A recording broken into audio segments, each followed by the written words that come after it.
이 수준에 있는 학생들에게 있어서 정사각형 마른 모인 동시에 직사각형이고 평행사면의 사다리꼴이다. 드디어 관계가 완성이 되는 거죠.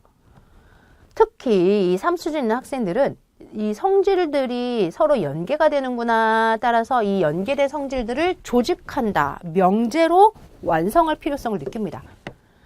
한 성질은 다른 성질의 전제가 된다는 걸 인식하는 이제 사고, 논리적 사고가 시작이 되면서 전제하는 거를 통해서 뭔가가 유도가 되는 연역적 추론을 시작하는데요. 단 연역적 추론이 완전히 이해하지는 못하고 여기서 형식적 연역이라고 됐죠. 연역적 연역, 즉 공리공준적인 추론, 증명은 이해하지 못하고 연역적인 체계 전체를 파악하는 정도에 이르지 못한다.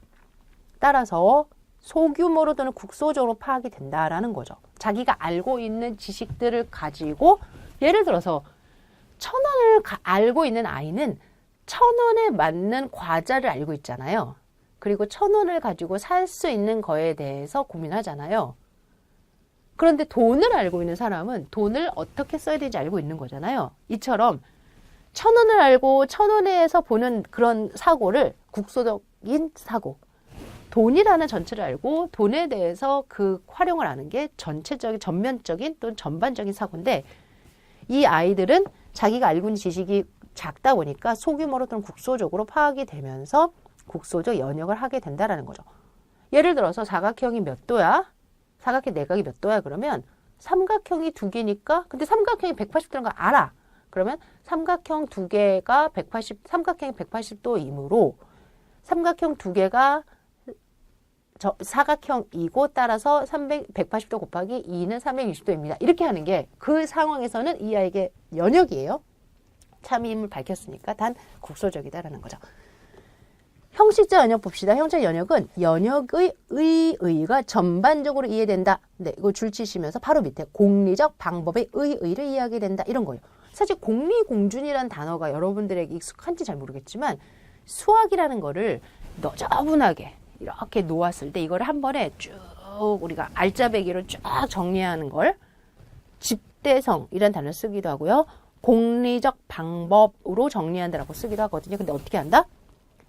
이 많은 내용들의 가장 핵심이 되는 걸 밑에다 깔고 그 위에다가 쭉쭉쭉 세우는 거잖아요. 그래서 일명 공리, 바로 밑에 있죠. 무정의 용어, 공리, 정의, 정리 이런 사이의 논리적 차이를 인식하고 모든 명제를 다 유도할 수 있는 정도의 능력.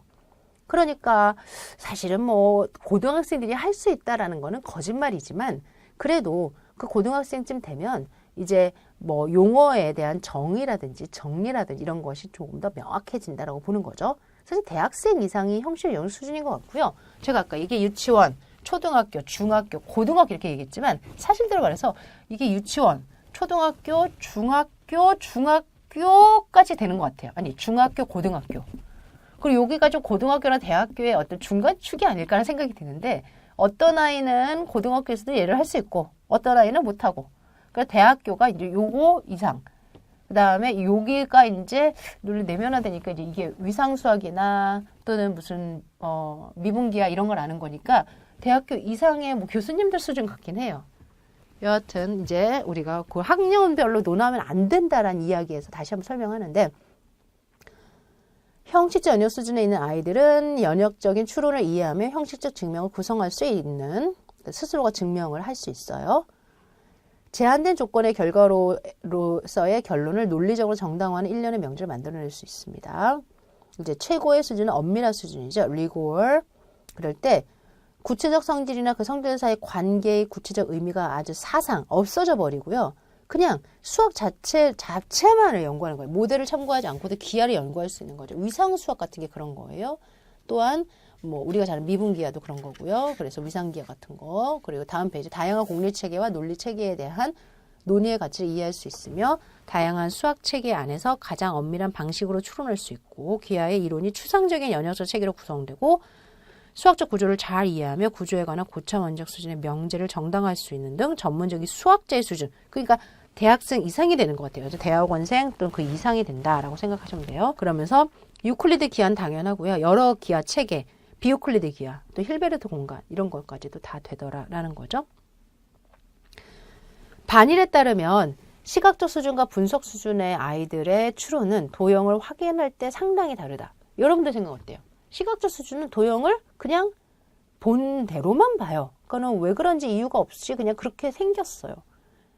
따라서 판단에는 아무런 이유가 없으면 단지 그렇게 볼 수 있기 때문에 판단할 뿐이다. 근데 분석 수준에 있는 아이들은 내가 지금 어떠한 그 이미지가 있다면 그 이미지 안에 있는 그 무슨 요소들에 초점을 두는 거잖아요.